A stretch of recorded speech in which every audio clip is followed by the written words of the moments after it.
The morning sun cast long shadows across the Texas plains as Colonel James Morrison drove his black pickup truck down the dusty gravel road.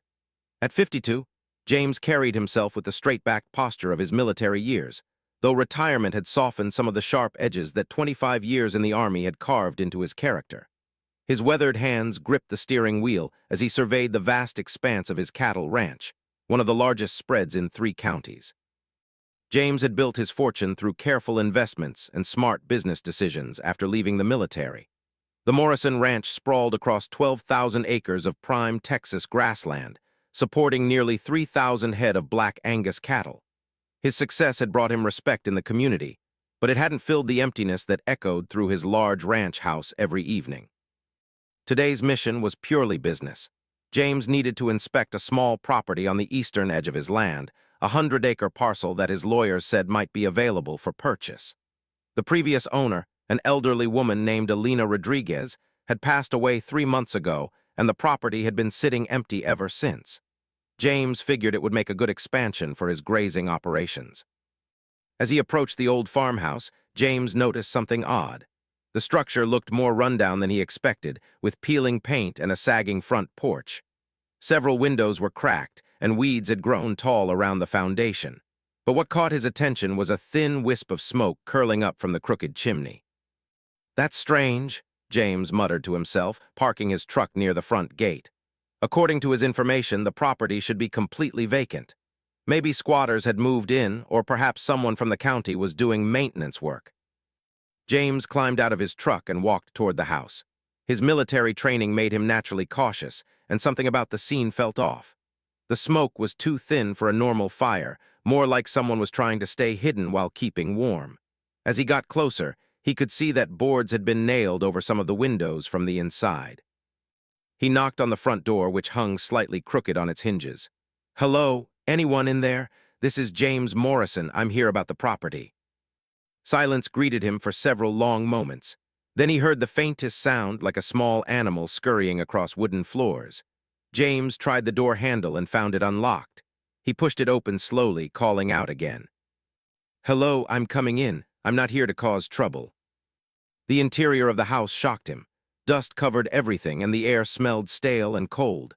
Furniture sat exactly where it had been left, as if the owner had just stepped out for a moment. Family photographs still lined the mantelpiece, and a half-finished cup of coffee sat on the kitchen table, now covered in green mold. But what disturbed James most were the signs that someone had been living here recently.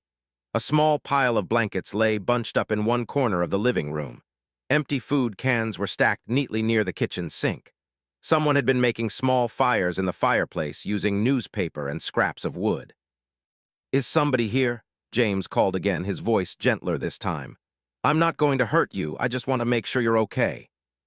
This time he heard a definite sound, a soft whimper coming from somewhere deeper in the house. James followed the noise toward what looked like a bedroom. The door was partially closed, but he could see light filtering through the gap underneath. James pushed the door open carefully and stepped inside. At first, he saw nothing unusual, just an old bedroom with a brass bed frame and a dresser covered in dust. Then movement in the far corner caught his eye. Huddled behind the dresser, wrapped in a dirty pink blanket, was a little girl. James felt his heart skip a beat. The child looked to be about 8 or 9 years old, with long dark hair that was tangled and unwashed. Her large brown eyes stared at him with pure terror, and she clutched the blanket around herself like armor. She was obviously malnourished, her cheeks were hollow, and her thin arms looked fragile as twigs. "Hey there, sweetheart," James said softly, crouching down to make himself less threatening. "My name is James. What's your name?" The girl didn't answer, just pressed herself further into the corner. James could see that she was trembling, whether from cold or fear he couldn't tell, probably both. "Are you hungry?" he asked gently. "I have some granola bars in my truck and water. When's the last time you had something to eat?" Still no response, but James saw her eyes flick toward the mention of food. He slowly reached into his jacket pocket and pulled out his cell phone, making sure she could see what he was doing. "I'm going to call for help, okay? Not to get you in trouble, but because you look like you need someone to take care of you. Where are your parents, honey?" At the mention of parents, the girl's face crumpled, and tears started flowing down her dirty cheeks. She shook her head back and forth, still not speaking. James put his phone away and sat down on the floor, keeping his distance. Okay, no phone calls right now. Let's just talk, you and me. Can you tell me your name? After several minutes of patient waiting, the girl whispered something so quietly that James almost missed it. Maya. Maya, James repeated. That's a beautiful name. Maya, have you been living here by yourself? A tiny nod. For how long? Maya held up both hands, then opened and closed them several times. James tried to count along, but she seemed confused about the exact number. A long time, she finally whispered. James felt a cold knot forming in his stomach. This child had been surviving alone in this abandoned house for weeks, maybe longer. How had no one noticed? How had she gotten food? How had she survived? Maya, where's your family? Your mom or dad or grandparents? Abuela, Maya whispered, pointing toward the kitchen. She got sick and fell down. She wouldn't wake up. The pieces started falling into place for James. Elena Rodriguez must have been Maya's grandmother, her abuela. The old woman had died, probably right here in the house, and Maya had been too scared or didn't know how to get help. She'd been taking care of herself ever since. How have you been getting food, sweetheart? Maya pointed to a small backpack in the corner. Abuela showed me where she keeps cans. I know how to open them with the sharp thing. James looked around the room and noticed more details that painted a picture of a child trying desperately to survive. She had arranged several battery-powered lanterns for light. A small pile of children's books sat next to her blankets. She had even managed to create a makeshift bathroom arrangement using a bucket and some towels. Maya, you've been very brave and very smart, James said, meaning every word. But you shouldn't have to take care of yourself like this. You're just a little girl. You need grown-ups to help you. Are you going to take me away? Maya asked, her voice barely audible. The question hit James like a punch to the chest. He thought about the empty rooms in his ranch house, the silence that greeted him every evening. He thought about this brave little girl who had somehow managed to keep herself alive through sheer determination. I'm going to make sure you're safe, he said finally. That's a promise, but first let's get you cleaned up and fed properly. Would you like to come with me to my ranch? It's not far from here and I have lots of food and hot water for a bath. Maya studied his face for a long time, as if trying to read whether she could trust him. James waited patiently, understanding that this decision was probably the biggest one she'd had to make since her grandmother died. Will you bring me back if I want to come back? She asked. If that's what you really want, then yes, James said, though he couldn't imagine why she'd want to return to this cold, empty house. Maya slowly stood up, still wrapped in her blanket. She was even smaller than James had thought, probably underweight for her age. She gathered her backpack and a few other items, including a small stuffed rabbit that looked like it had seen better days. Okay, she whispered. James led her outside, where the bright sunshine made her squint and cover her eyes. She hadn't been outside in daylight for who knows how long. He helped her into the passenger seat of his truck, making sure she was buckled in safely. As they drove away from the abandoned farmhouse, James glanced over at Maya. She was staring out the window with wide eyes, clutching her stuffed rabbit. He realized that his life had just taken a completely unexpected turn. This morning, he had set out to look at a piece of property. Instead, he had found something infinitely more valuable, a little girl who needed someone to care about her. The drive to his ranch gave James time to think about what came next. He would need to contact social services, of course, and probably the sheriff's office to report finding Maya. There would be paperwork and legal procedures and lots of complications. But as he looked at this brave little survivor sitting beside him, James felt something he hadn't experienced in years. For the first time since his military retirement, he had a sense of real purpose.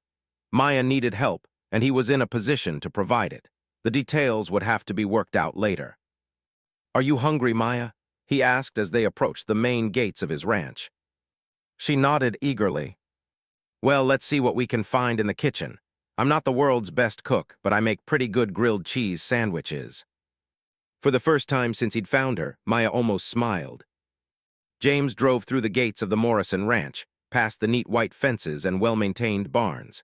His house sat on a small hill overlooking the entire spread, a large two-story home with wraparound porches and plenty of space. As they pulled into the circular driveway, James realized that this house was about to become much less empty. "Welcome to your new home, Maya," he said quietly, then stopped himself. He couldn't make that kind of promise yet. There would be social workers and relatives and legal procedures to navigate first. But looking at this remarkable little girl who had somehow survived on her own for weeks, James made a silent promise to himself. Whatever it took, whatever legal hoops he had to jump through, he was going to make sure Maya never had to feel abandoned and alone again. The morning that had started as a simple business trip had become the most important day of both their lives, though neither of them fully understood it yet. James carried Maya's small backpack as they walked up the front steps of his ranch house. The little girl stayed close to his side, still clutching her stuffed rabbit and looking around with cautious curiosity. The house was far larger than anything she had ever seen, with its tall columns and wide porches. "This is really where you live?" Maya asked in a whisper. "It is," James replied, unlocking the heavy wooden front door. "It's probably too big for just one person, but I like having the space." The interior of the Morrison Ranch house reflected James's military background and practical nature. Everything was clean and organized, but the rooms felt somewhat empty and formal. Maya's eyes went wide as she took in the high ceilings, polished hardwood floors, and expensive furniture. "Let's start with that kitchen I mentioned," James said, leading her down a hallway lined with framed military photos and awards. "Are you still hungry?" Maya nodded quickly. James could hear her stomach growling even from several feet away.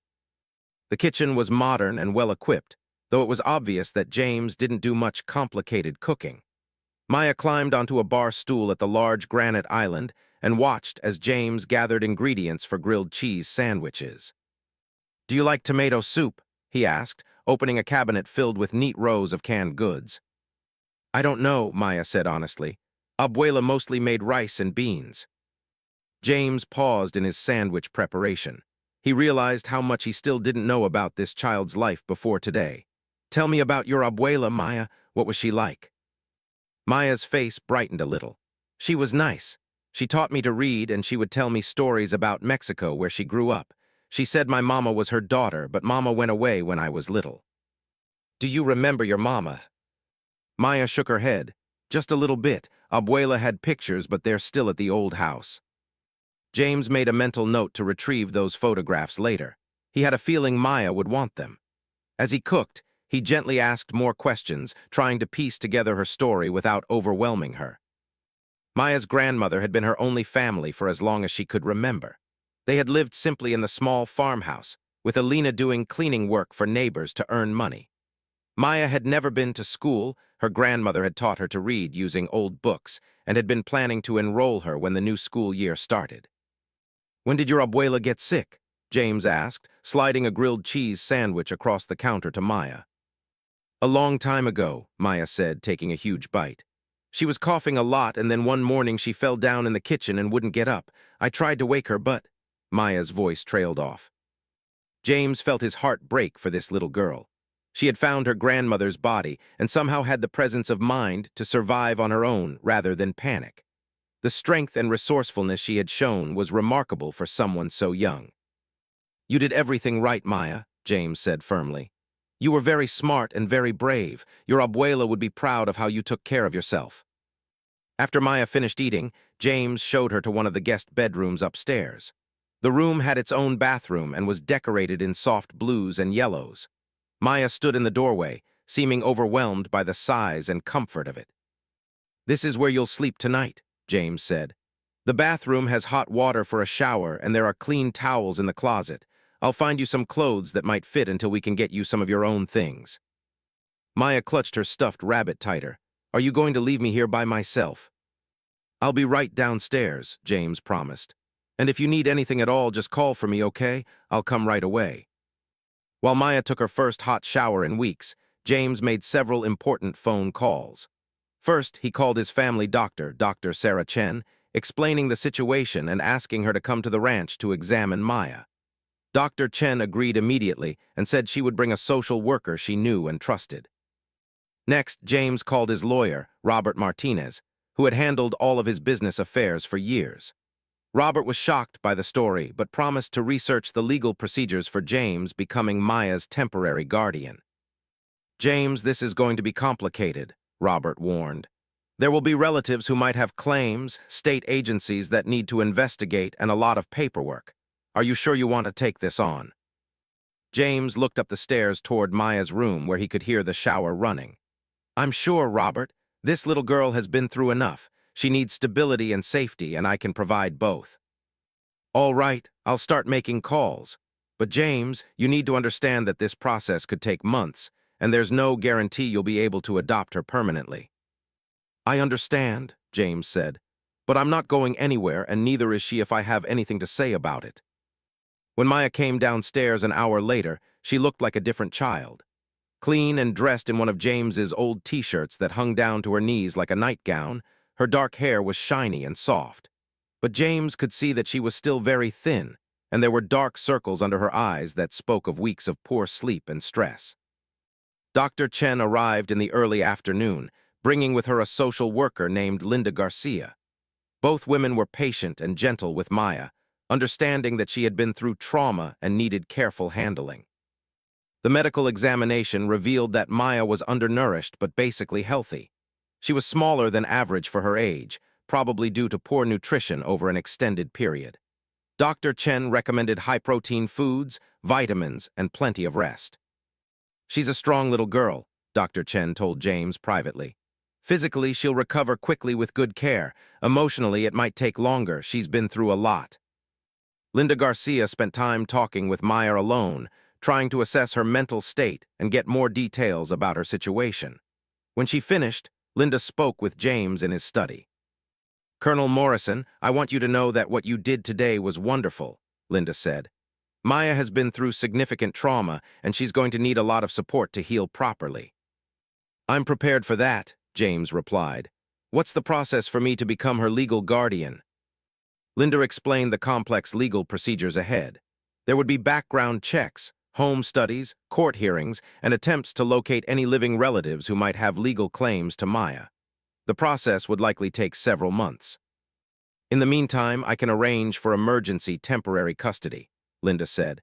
Given the circumstances and Maya's obvious attachment to you, I think a judge will approve it quickly. But Colonel, I have to ask, why are you willing to take this on? Raising a child is a huge responsibility, especially one who has been traumatized. James was quiet for a long moment, thinking about how to answer. I've spent my whole adult life serving my country and taking care of soldiers, he said finally. But I've never had a family of my own. Maya needs someone to protect and care for her, and I guess I need someone to care about. It feels right.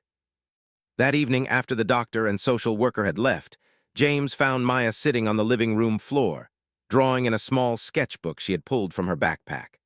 Her artwork was remarkably detailed for someone her age, intricate flowers and birds drawn with careful attention to shading and proportion. You're quite an artist, James said, sitting down nearby. Maya looked up shyly.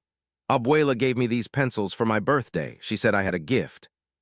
She was right. These drawings are beautiful, Maya. Maya turned the page and showed him a drawing that made James's breath catch. It was a portrait of an elderly woman with kind eyes and a gentle smile, rendered with extraordinary skill and obvious love. Is this your abuela? Maya nodded, running her finger gently over the pencil lines. I drew this before she got sick. I wanted to remember what she looked like when she was happy. James felt a tightness in his throat. This little girl had been carrying such grief and loss, but she had channeled it into something beautiful. Maya, would you like to make some new drawings? I could set up a space for you to do artwork. Maybe we could frame some of your pictures and put them up around the house. For the first time since he had found her, Maya's face lit up with genuine excitement. Really? I could have my own place to draw. Absolutely. Tomorrow we'll go into town and get you proper art supplies. Paper, colored pencils, maybe even some paints if you're interested. That night, James showed Maya to her room again and made sure she had everything she needed. He had found some of his old military t-shirts that would serve as makeshift pajamas until they could go shopping for proper clothes. Colonel James, Maya said as he was about to leave her room. You can just call me James, sweetheart. James, are you going to send me away tomorrow? The question hit him like a physical blow. James sat on the edge of her bed and looked into her worried brown eyes. Maya, I want you to understand something very important. I'm going to do everything in my power to make sure you never have to be scared or alone again. There are some legal things we have to work through, but I'm not going anywhere, and I won't let anyone take you somewhere you don't want to go." Maya studied his face carefully, then nodded slowly. "I like it here. It's warm and safe." "It's your home now," James said, meaning every word. "For as long as you want it to be." After Maya fell asleep, James sat in his study, thinking about how dramatically his life had changed in just one day. This morning he had been a successful but lonely rancher going through the motions of daily life. Tonight he was responsible for a traumatized 8-year-old girl who needed far more than just food and shelter. But as challenging as the road ahead might be, James felt more alive and purposeful than he had in years. Maya needed him, and he was discovering that he needed her too. His empty house already felt warmer and more like a real home with her sleeping upstairs. James pulled out a legal pad and started making lists of everything Maya would need. Clothes, school enrollment, art supplies, toys, and 100 other things he had never had to think about before. The legal proceedings would be complex, but James was a patient man who had navigated far more challenging situations during his military career. As he worked, James could hear Maya talking quietly in her sleep upstairs. He couldn't make out the words, but her voice sounded less frightened than it had during the day. She was beginning to feel safe, and that was the first step toward healing. Tomorrow would bring new challenges and complications. There would be phone calls and meetings and paperwork. But tonight, Maya Rodriguez was sleeping safely in a warm bed, and Colonel James Morrison had rediscovered what it meant to have someone depending on him again.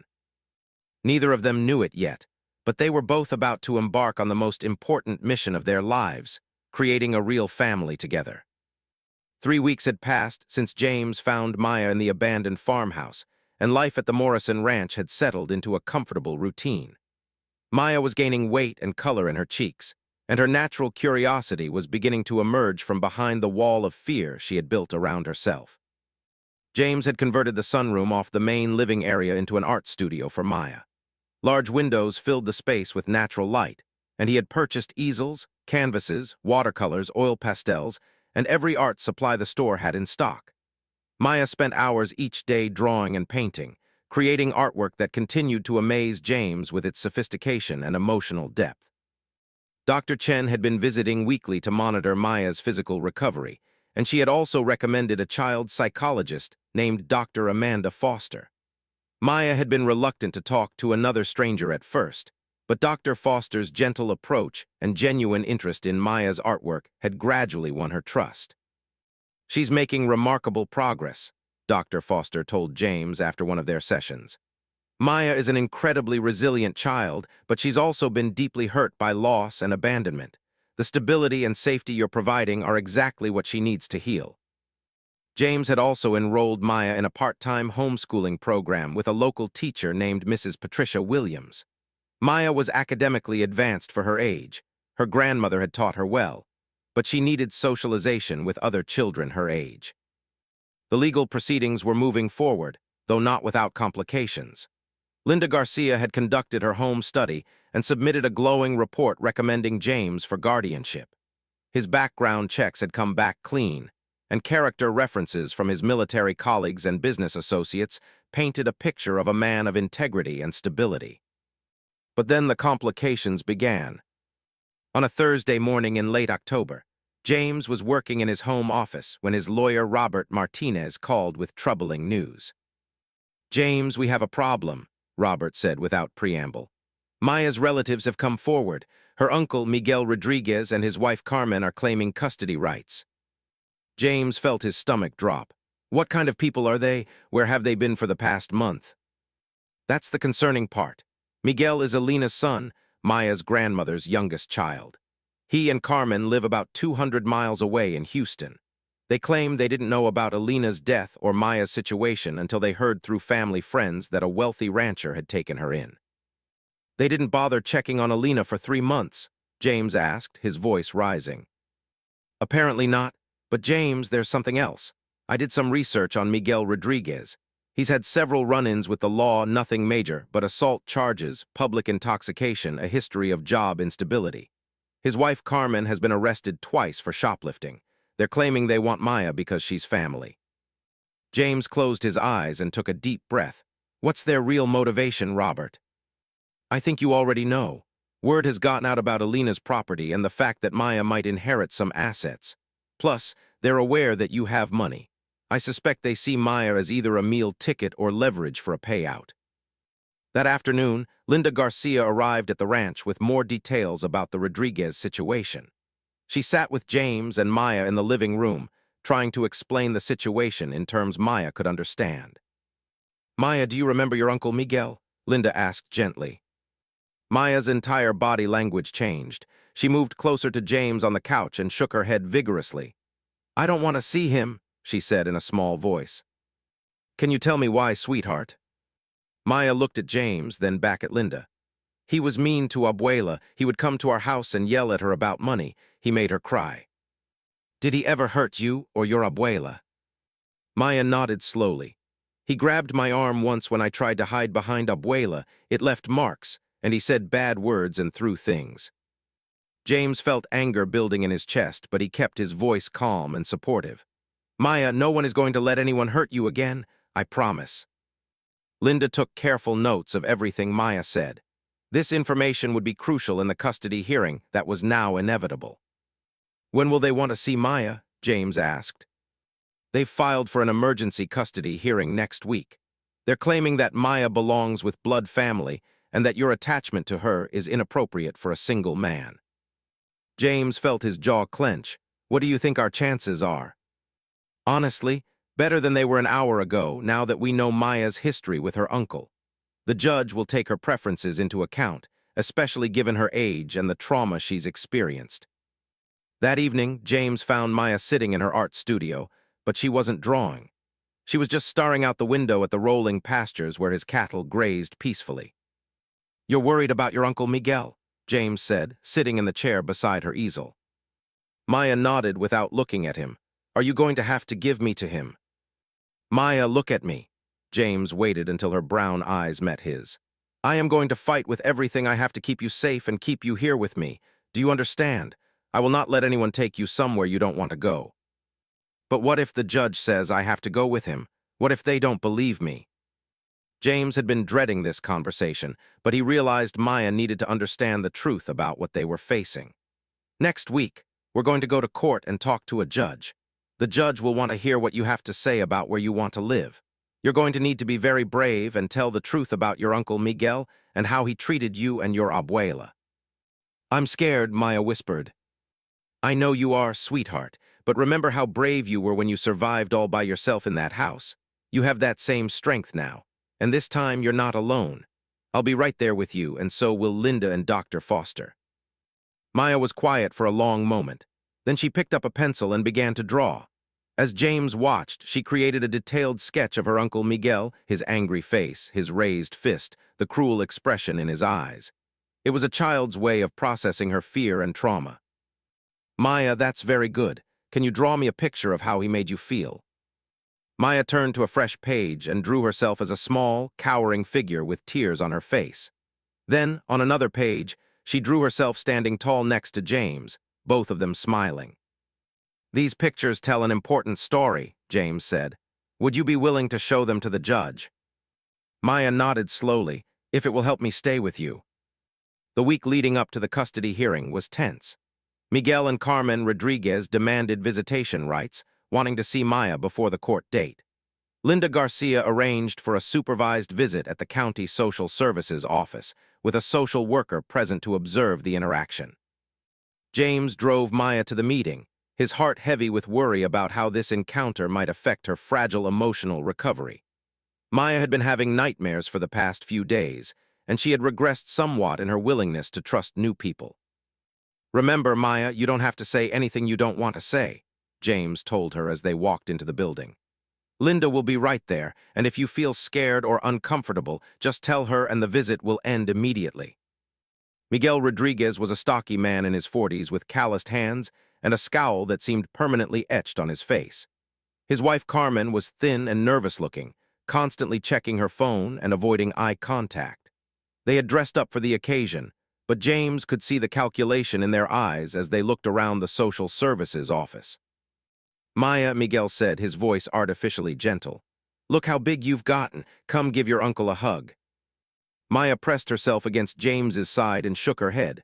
I don't want to. Now, Maya, that's not polite, Carmen said with fake sweetness. We're your family. We've come all this way to see you. Where were you when Abuela died? Maya asked quietly, but her voice carried clearly across the room. Miguel's facade slipped for just a moment, revealing the anger underneath. Now listen here, little girl. Your grandmother was stubborn and wouldn't accept help. That's not our fault. The social worker, Ms. Patricia Hill, intervened immediately. Mr. Rodriguez, please keep your voice calm. Maya, would you like to sit down and talk? The 20-minute visit was a disaster from the Rodriguez perspective. Maya refused to engage with them, answered their questions with single words, and became visibly distressed when Miguel tried to touch her shoulder. When Carmen asked if Maya had been happy living with James, Maya's response was immediate and clear. Yes, he takes care of me and he's nice to me, and he doesn't yell or throw things. What has he told you about us? Miguel demanded, his carefully maintained politeness finally cracking. Nothing, Maya said. I remember you by myself. You made Abuela sad. As they left the building, James could see that Maya was shaking. He wrapped his arm around her shoulders and led her to his truck. You were very brave in there, he told her. I'm proud of you for telling the truth. They didn't really want to see me, Maya said perceptively. They just wanted to see if I would go with them. James realized that Maya, despite her young age, understood exactly what was happening. She had seen the calculation in her uncle's eyes, just as James had. That night, Maya had her worst nightmare yet. James heard her screaming and ran upstairs to find her thrashing in her bed, calling for her grandmother and crying that she didn't want to go away. Maya, wake up, you're safe. You're at home with me. James sat on the edge of her bed and gently shook her shoulder. Maya's eyes flew open, wide with terror. When she saw James, she threw herself into his arms, sobbing. I dreamed that Uncle Miguel took me away and locked me in a dark room, and you couldn't find me, she cried. James held her tightly, feeling his own eyes burn with unshed tears. This little girl had been through so much, and now she was being forced to relive her trauma because two people saw her as a way to make money. Maya, listen to me very carefully, James said, pulling back so he could look into her eyes. No matter what happens in court, no matter what anyone says, I will never stop fighting for you. Even if things don't go the way we want them to at first, I will keep trying until you're safe and happy. That's a promise. What if they take me away? Then I'll find a way to bring you back. I'll hire the best lawyers, I'll appeal to higher courts, I'll do whatever it takes. You are not alone anymore, Maya. You have someone who loves you and will fight for you. It was the first time James had used the word love, and he realized as he said it that it was completely true. Somewhere in the past 3 weeks, this brave, artistic, intelligent little girl had found her way into his heart. She wasn't just a responsibility anymore, she was his daughter in every way that mattered. Maya looked at him with wonder in her eyes. Do you really love me? I absolutely do, James said without hesitation. More than I ever thought possible. I love you too, Maya whispered. You're the best dad I could ever want. As James tucked Maya back into bed and sat with her until she fell asleep, he made a silent vow. The Rodriguez family might have legal rights, but they didn't have Maya's best interests at heart. In 2 days, he would walk into that courtroom and fight the most important battle of his life, not for property or money or pride, but for the little girl who had brought light and purpose back into his world. The custody hearing would determine Maya's future, but James was prepared to fight with everything he had to ensure that future included him as her father. The morning of the custody hearing dawned gray and cold, with winter clouds gathering over the Texas plains. James helped Maya get dressed in the new blue dress they had bought specifically for court, something that would make her look neat and well cared for. She had insisted on bringing her art portfolio, saying she wanted to show the judge her drawings. Remember what we practiced, James said as he braided Maya's long dark hair. Tell the truth about everything. Don't worry about hurting anyone's feelings. The judge needs to hear your real thoughts and feelings. Maya nodded solemnly. At 8 years old, she understood that today would determine where she would live and who would take care of her. The weight of that responsibility seemed enormous for such small shoulders. Dr. Foster had spent extra time with Maya over the past week, preparing her for what the court experience would be like. She had explained that the judge was like a wise person whose job was to make sure children were safe and happy. Maya would get to speak privately with the judge in his office, away from the adults who were fighting over her. As they drove to the courthouse, James reviewed the strategy his lawyer had outlined. They had character witnesses lined up, including Dr. Chen, Dr. Foster, Mrs. Williams the tutor, and Linda Garcia. James's military record and financial stability would demonstrate his ability to provide for Maya. Most importantly, they had Maya's own testimony about her experiences with her uncle Miguel and her clear preference to stay with James. The Rodriguez family's lawyer, however, would argue that blood family should take precedence, especially since Maya's uncle was her closest living relative. They would likely portray James as a wealthy stranger who was taking advantage of a vulnerable child, possibly for inappropriate reasons. Robert Martinez met them at the courthouse steps, carrying a thick briefcase full of documents and testimonials. "James, I won't lie to you, this could go either way. Judge Harrison is known for being fair but unpredictable. He's very focused on what's truly in the child's best interests, regardless of conventional thinking." Inside the courthouse, Maya stayed close to James's side, her small hand gripping his tightly. The Rodriguez family was already there with their lawyer, a sharp-faced woman named Ms. Karen Foster who specialized in family law. Miguel Rodriguez had cleaned up his appearance and wore an ill-fitting suit, while Carmen sat beside him looking nervous and checking her phone constantly. When Maya saw her uncle, she instinctively moved behind James, peering around his legs at the man who had frightened her so much as a younger child. Miguel noticed her reaction, and his jaw tightened with obvious frustration. Judge William Harrison was a distinguished-looking man in his 60s, with steel-gray hair and intelligent eyes that seemed to see everything. He called the hearing to order and listened as both lawyers presented their opening arguments. Ms. Foster, representing the Rodriguez family, spoke first. "Your Honor, this case is about keeping families together. Miguel Rodriguez is Maya's uncle, her closest blood relative, and he and his wife are prepared to provide her with a loving home among people who share her cultural heritage.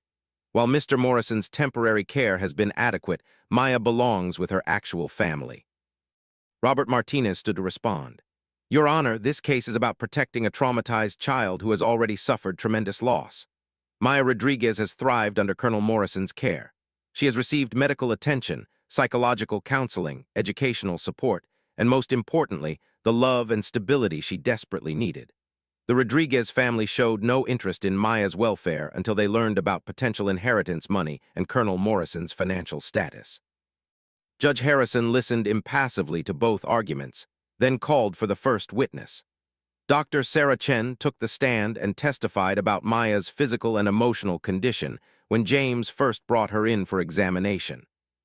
"The child was severely malnourished and showed clear signs of trauma and neglect," Dr. Chen explained. "However, under Colonel Morrison's care, she has gained weight, her health has improved dramatically, and she shows signs of feeling secure and cared for." Dr. Foster testified next about Maya's psychological state. "Maya has made remarkable progress in processing her grief and trauma.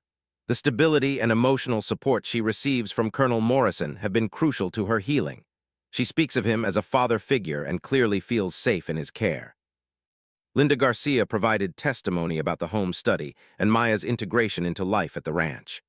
"Maya has her own bedroom, art studio, educational support, and all her physical and emotional needs met. Colonel Morrison has gone above and beyond what would be expected of a temporary guardian." Then it was the Rodriguez family's turn to present their case.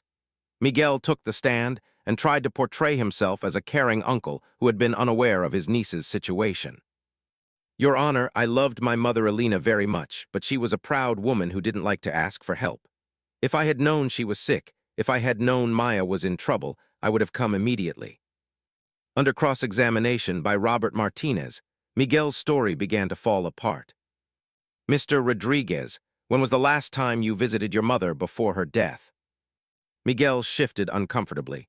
"It had been a while, maybe 8 months. We live far away and work is demanding." "Did you ever call to check on her?" "Sometimes, not as often as I should have." "Did you send money to help support Maya?" "We have our own expenses. Alina never asked for money."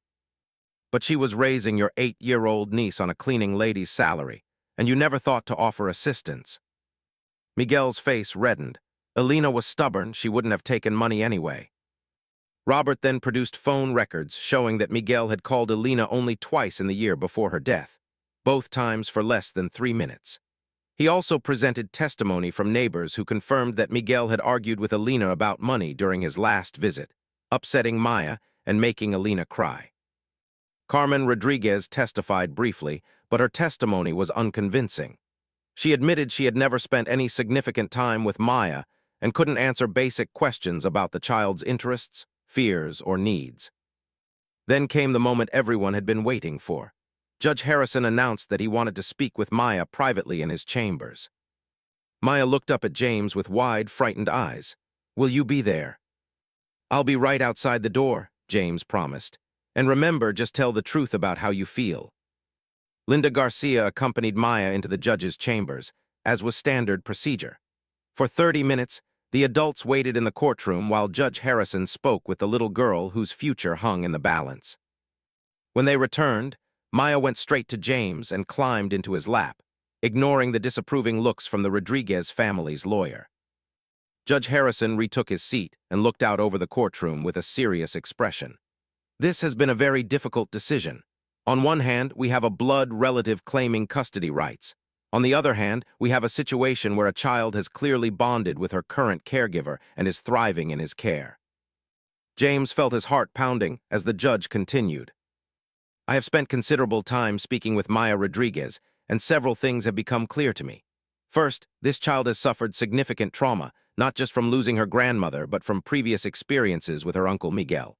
Second, she has made remarkable progress under Colonel Morrison's care and clearly views him as a father figure. Third, and most importantly, Maya has expressed clear and strong preferences about where she wants to live." Judge Harrison looked directly at Miguel Rodriguez. "Mr. Rodriguez, while I understand you believe you are acting in Maya's best interests, the evidence suggests otherwise. Your history of frightening behavior toward both Maya and her grandmother, combined with your absence during your mother's illness and death, raises serious questions about your motivations." Miguel started to protest, but the judge held up his hand. "Furthermore, Maya's own testimony about her experiences with you, combined with her obvious fear and distress in your presence, convinces me that placing her in your custody would not serve her best interests." James felt Maya relax against his chest as the judge's words sank in. "Therefore, it is the decision of this court that temporary custody of Maya Rodriguez will continue with Colonel James Morrison, with proceedings to begin immediately for permanent adoption. Mr. and Mrs. Rodriguez, you may petition for supervised visitation rights if you wish, but Maya will remain in Colonel Morrison's care." The courtroom erupted in a mixture of celebration and anger. Miguel Rodriguez jumped to his feet, shouting about the unfairness of the decision and threatening to appeal. Carmen Rodriguez burst into tears, though James suspected they were more about losing potential money than losing Maya. Judge Harrison banged his gavel for order.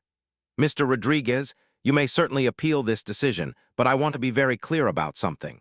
This ruling was based entirely on Maya's best interests and her own clearly expressed wishes. Any appeal would need to present significant new evidence that her welfare would be better served in your custody." As the families filed out of the courtroom, James carried Maya, who had wrapped her arms around his neck and was crying with relief. "Is it over?" she whispered. "Can I stay with you forever now?" "Almost forever," James said, his own voice thick with emotion. "We still have to complete the adoption process, but yes, sweetheart, you're going to stay with me. You're going to be my daughter officially." Outside the courthouse, Miguel Rodriguez confronted them one last time. "This isn't over, Morrison," he said angrily. "That little girl is worth a lot of money, and you're not going to steal what belongs to our family." "Mr. Rodriguez," James said calmly, shifting Maya to his other arm so she couldn't see her uncle's angry face. "Maya is not worth money to me. She's worth everything to me. The difference between us is that you see a meal ticket and I see my daughter." Linda Garcia stepped between them. "Mr. Rodriguez, you need to leave now. Any further contact with Maya or Colonel Morrison should go through your lawyer." As they drove home to the ranch, Maya was unusually quiet. Finally, she spoke up from the passenger seat. "James, what did Uncle Miguel mean about me being worth money?" James had been dreading this question, but he knew Maya deserved honesty. Your abuela owned some land and had some savings. When someone dies, their money and property usually goes to their family. Since you were her granddaughter and she was taking care of you, some of that might belong to you now. Is that why Uncle Miguel wanted me? I think so, sweetheart. I think he was more interested in your inheritance than in taking care of you. Maya thought about this for a moment. But you don't care about that money. Maya, I have more money than I need. What I didn't have was someone to love and care for. You've made my life complete in ways that money never could. Good, Maya said decisively, because I don't want that money if it makes people try to take me away from you. Can we give it away? James smiled, once again amazed by this little girl's wisdom and generous heart. We'll figure out what to do with your inheritance when you're older. Maybe we could use some of it to help other children who are in situations like you were. I'd like that, Maya said. Abuela always said money should be used to help people, not hurt them. As they pulled into the driveway of the Morrison Ranch, James felt a profound sense of peace settle over him. The legal battle was essentially over. Maya was safe and would remain with him. All that remained was completing the adoption paperwork and building their life together as a real family. Welcome home, daughter, James said as they walked up the front steps together. Maya beamed at him with a smile that lit up her entire face. Welcome home, Dad. The words that had seemed impossible just a few months ago now felt like the most natural thing in the world. James Morrison had found his daughter, and Maya Rodriguez had found her father. Their family might not have started in the traditional way, but it was real and strong and built on love rather than obligation. The hardest part of their journey was behind them.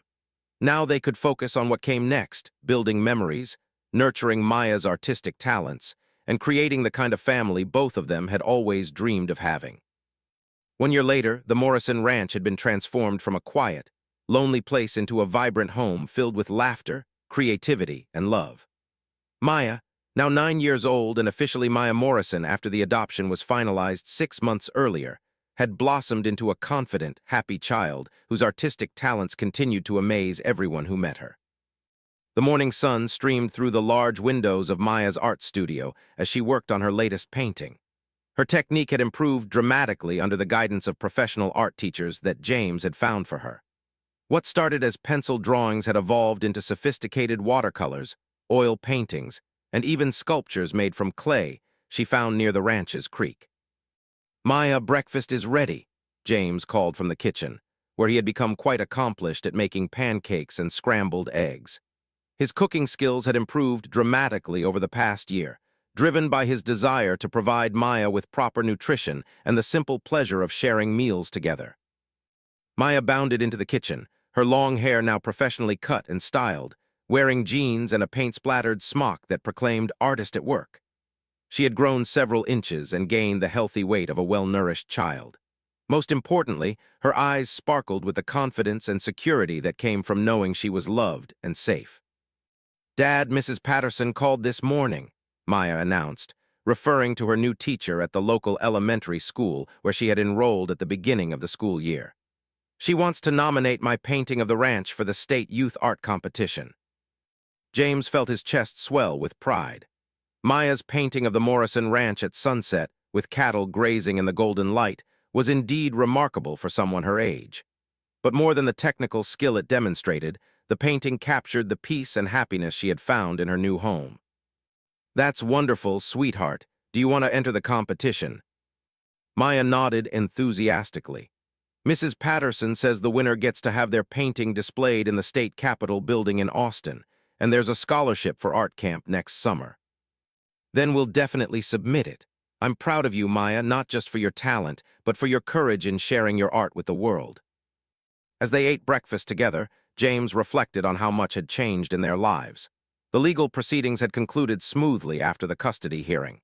Miguel Rodriguez had attempted to appeal the decision, but withdrew his petition when it became clear he had no legitimate case. The last James had heard, Miguel and Carmen had divorced, and Miguel had moved out of state. Maya's inheritance from her grandmother's estate had indeed been substantial. Elena Rodriguez had owned her property outright and had saved money faithfully for years. Rather than keeping the inheritance for Maya's college fund as originally planned, They had used part of it to establish the Elena Rodriguez Foundation for Foster Children, which provided art supplies and creative programming for kids in the foster care system. "You know what today is?" James asked as Maya finished her pancakes. Maya's face lit up with excitement. "The gallery opening, I almost forgot." Today marked the opening of Young Voices, an exhibition at the Hillcrest Gallery in downtown Austin featuring artwork by children who had experienced trauma, loss, or displacement.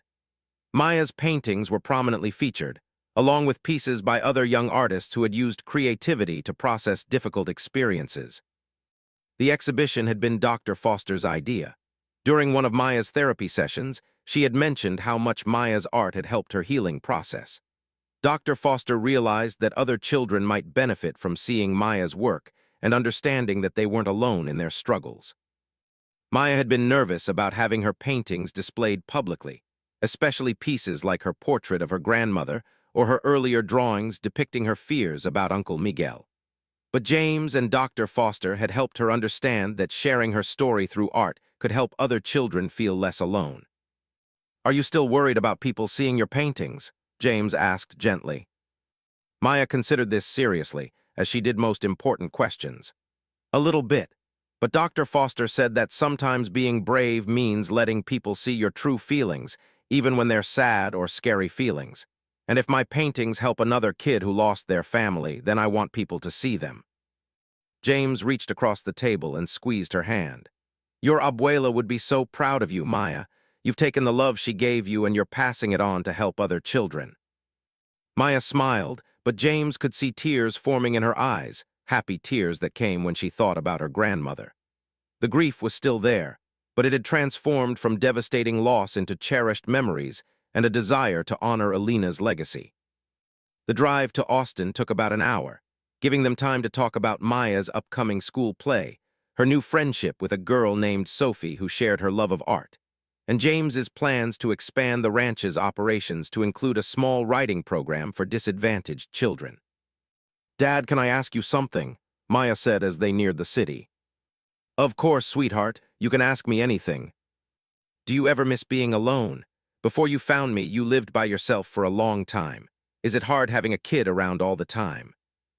The question caught James off guard, though he realized he shouldn't have been surprised. Maya was an observant child who noticed everything, and she had been abandoned before. It made sense that she would worry about becoming a burden. "Maya, you want to know the truth about being alone?" James said, choosing his words carefully. "I thought I was happy living by myself, but I was really just going through the motions of life.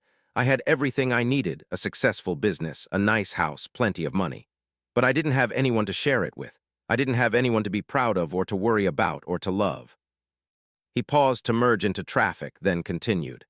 "When I found you in that old farmhouse, I thought I was rescuing you, but really, you rescued me. You gave me a reason to be excited about coming home every day. You made me remember what it feels like to be needed and to love someone more than yourself." Maya was quiet for a moment, processing this. "So we rescued each other." "We absolutely did. I had a house, but you made it a home. I had success, but you gave me purpose. I had a good life, but you made it a meaningful life." "Good," Maya said with satisfaction, "because I never want to live anywhere else. Even when I'm grown up, I want to come back and visit you all the time." "Well, you'll always be welcome at the Morrison Ranch. It's your home forever, no matter where life takes you." The Hillcrest Gallery was buzzing with activity when they arrived. Dr. Foster had invited families from the foster care system, social workers, child psychologists, and members of the community who worked with at-risk children. Maya's art teacher from school was there, along with several of her classmates and their parents. Maya's paintings were displayed in a place of honor near the entrance. James watched with pride as visitors stopped to study her work, reading the small placard that explained each piece. Her painting of the abandoned farmhouse where he had found her was particularly powerful. It showed the house as both scary and sad, with dark windows that looked like empty eyes. But the painting that drew the most attention was her latest work, titled My New Family. It showed James and Maya standing together on the front porch of the ranch house, both of them smiling, with the vast Texas landscape stretching out behind them. In the corner of the painting, barely visible, was a small figure of an elderly woman with kind eyes, Maya's way of including her grandmother in her new life. "Excuse me, are you Maya?" a voice said behind them. They turned to see a girl about Maya's age, accompanied by a woman who was obviously her foster mother. The girl looked shy and nervous, clutching a small sketchbook. "I'm Maya," Maya said with a warm smile. "What's your name?" "I'm Rebecca. I saw your paintings. They're really good, especially the one of the scary house. I used to live in a scary house too before my foster mom Sarah found me." Maya's face lit up with understanding. "Do you like to draw?"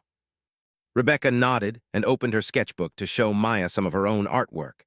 The drawings were simpler than Maya's, but they told a similar story of a child processing difficult experiences through art. "These are really good, Rebecca," Maya said enthusiastically. "Have you ever tried using watercolors? They're my favorite. Maybe we could paint together sometime." James and Sarah, Rebecca's foster mother, exchanged meaningful looks. This was exactly what Dr. Foster had hoped would happen, children finding connection and support through shared experiences and artistic expression. As the evening progressed, James watched Maya confidently discuss her artwork with visitors, explaining her techniques and the stories behind each painting. She had grown so much from the terrified, malnourished child he had found a year ago. She was articulate, compassionate, and unafraid to share her experiences in ways that might help others. Dr. Foster approached James near the end of the evening. "James, I want you to know that Maya's transformation has been remarkable. Not just her emotional healing, but her desire to help other children. She's talked about wanting to become an art therapist when she grows up." "She mentioned that to me too," James replied, watching Maya help Rebecca with a drawing technique. "Whatever she wants to do with her life, I'll support her completely." "You know, James, when I first met Maya, she was so withdrawn and frightened. She had built walls around herself as protection. But you didn't just provide her with safety and stability. You helped her find her voice and her purpose. That's extraordinary." As they drove home that night, Maya was tired but exhilarated from the evening's success. Several people had asked about purchasing prints of her artwork, with proceeds going to the Elena Rodriguez Foundation. "Dad, did you see how excited Rebecca got when I showed her the watercolor techniques?" Maya asked sleepily from the passenger seat.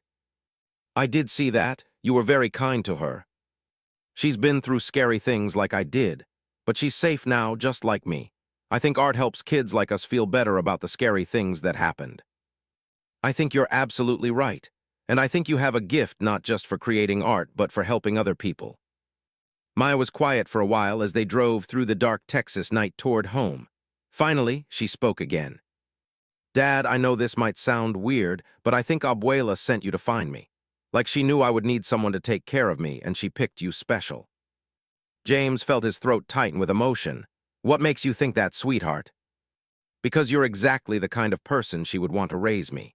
You're strong and safe, and you let me be myself. And you understand that families aren't just about blood, they're about love and taking care of each other. Your abuela sounds like she was a very wise woman." "She was, and I think she would be happy that we found each other. I think she would say we were meant to be a family." As they pulled into the driveway of the Morrison Ranch, James looked at the warm lights glowing in the windows of their home.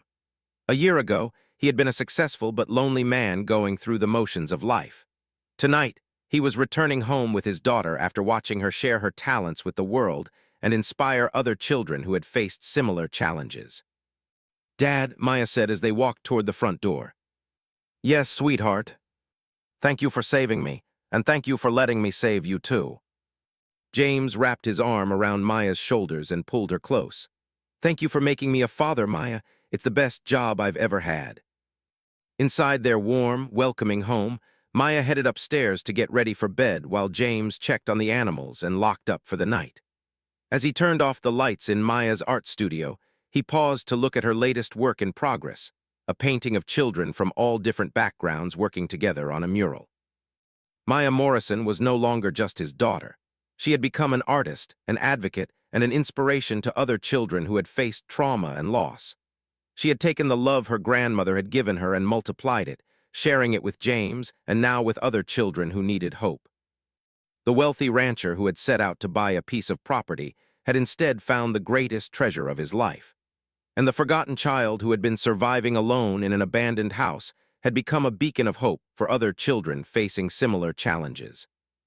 Their story was proof that families can form in unexpected ways, that love can heal even the deepest wounds, and that sometimes the most broken people can save each other and create something beautiful together. As James headed upstairs to say goodnight to his daughter, he smiled at the sound of her humming while she brushed her teeth. Tomorrow would bring new adventures, new challenges, and new opportunities for them to grow as a family.